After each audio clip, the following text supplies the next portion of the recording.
جو اپنے آپ کو جانے اور پہچانے، اپنی حیثیت کو، اپنے اوقات کو، اپنی ذات کے نفع اور نقصان کو سمجھے، وَعَمِلَ لِمَا بَعْدَ الْمَوْتِ، اور مرنے کے بعد والی زندگی کے لیے عمل کرتا رہے، وہ ہے سمجھدار۔ ظاہر بات ہے اس کی بنیاد ہے عقیدہ، اس کی بنیاد ہے مذہب۔ بے شمار مذاہب پائے جاتے ہیں۔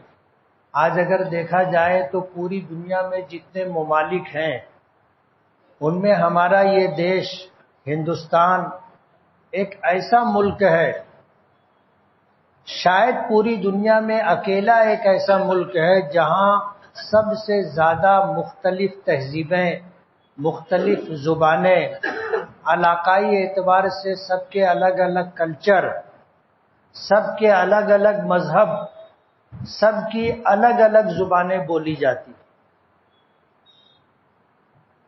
کسی دوسرے ملک میں آپ کو اتنے مذاہب کے ماننے والے، اتنی تہذیب و کلچر کے ماننے والے نہیں ملیں گے۔ اتنی زبانیں کسی ملک میں نہیں پائی جاتی جتنی ہندوستان میں پائی جاتی۔ آپ 50 کلومیٹر کا سفر کرو، زبانوں میں فرق آ جاتا ہے، لہجوں میں فرق آ جاتا ہے۔ آدمی ایک دو جملہ بولتا ہے تو پہچانا جاتا ہے کہ یہ مالیگاؤں کا ہے کہ دھولیے کا ہے۔ ہر 50 کلومیٹر پر زبانوں کے لب و لہجے بدل جاتے ہیں، لوگوں کے جینے کے طور طریقے بدل جاتے ہیں، رسوم و رواجات الگ الگ ہیں۔ تو ہندوستان ایک ایسا ملک ہے کہ یہاں پوری دنیا میں سب سے زیادہ زبانیں بولی جاتی ہے، سب سے زیادہ الگ الگ کلچر پائے جاتے ہیں۔ مذہب اسلام ایک ایسا مذہب ہے جو اس دنیا میں آنے کے مقصد کو بتاتا ہے کہ ہم اور آپ اس دنیا میں کیوں آئے۔ دوسرے مذاہب میں انسانوں کا آنا جانا، بچوں کا پیدا ہونا، ایک عمر طویل گزار کر کے دنیا سے چلے جانا، ہمارا اور سب کا مشاہدہ ہے۔ لیکن مذہبی اعتبار سے اگر کوئی شخص اس دنیا میں آیا تو کیوں آیا، اس کے آنے کا کیا مقصد ہے، یہ چیز اگر واضح طور پر کوئی مذہب بتاتا ہے تو وہ مذہب اسلام۔ نبی کریم صلی اللہ علیہ وسلم نے فرمایا ان الدنیا خلقت لکم، کہ یہ دنیا تمہارے لیے پیدا کی گئی۔ ہم انسانوں کے لیے اللہ پاک نے یہ پوری کائنات بنائی ہے، بڑی سے بڑی مخلوق اللہ نے اس کو انسانوں کی خدمت پر لگایا ہے۔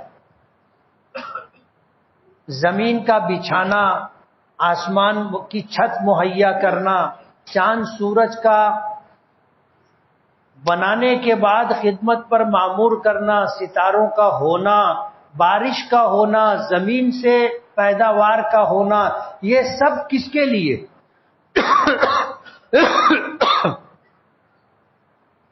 حضور پاک صلی اللہ علیہ وسلم نے یہ بات فرمائی کہ یہ پوری دنیا اللہ نے تمہارے لیے پیدا کی، ہر مخلوق تمہاری خدمت اور سیوا میں ہے۔ وَإِنَّكُمْ خُلِقْتُمْ لِلْآخِرَةِ، اور اللہ نے تمہیں آخرت کے لیے پیدا کیا۔ اس دنیا میں آنا اس کا یہ مقصد نہیں ہے کہ آدمی کمائے، گھر بنائے، سواری لے، اچھے کپڑے پہنے، کھاتا پیتا رہے، اور پھر یہ کہ بابر بعیش کوش کہ عالم دوبارہ نیست، کہ جو کچھ کرنا ہے عیش یہی کر لو، اسی زندگی میں کر لو، اس کے بعد زندگی نہیں ہے۔ یہ اسلامی تعلیمات اور اسلامی وضاحتوں کے خلاف ہے۔ اب اگر انسان یہی سوچ لے کہ بس یہی دنیا سب کچھ ہے تو ظاہر بات ہے پھر اس دنیا کے حصول کے لیے وہ ہر جائز ناجائز طریقہ اختیار کرے گا۔ جب اسے اس بات کا کوئی احساس نہیں ہوگا اور اس دنیا کے بعد زندگی ہے اور حساب و کتاب ہے یہ تصور نہیں ہوگا، تو ظاہر بات ہے یہ دنیا ظلم و جور سے بھر جائے گی، جنگل راج ہو جائے گا، جس کی طاقت اس کی بھینس رہے گی، کسی کا کوئی حق نہیں رہے گا۔ اور اسلام سب سے زیادہ وضاحت کے ساتھ اسی بات کو ذکر کرتا ہے۔ اللہ پاک نے انبیاء کرام علیہم الصلاۃ والسلام کو کیوں بھیجا؟ اسی مقصد کے لیے بھیجا کہ وہ لوگوں کو جینے کا طریقہ بتائیں اور جینے کا مقصد سمجھائیں کہ اس دنیا میں اللہ نے بھیجا ہے تو یہاں زندگی کیسے گزارنی ہے اور اس زندگی کو کس طرح گزار کر کے ہم اپنی آخرت کو بنا اور سنوار سکتے ہیں۔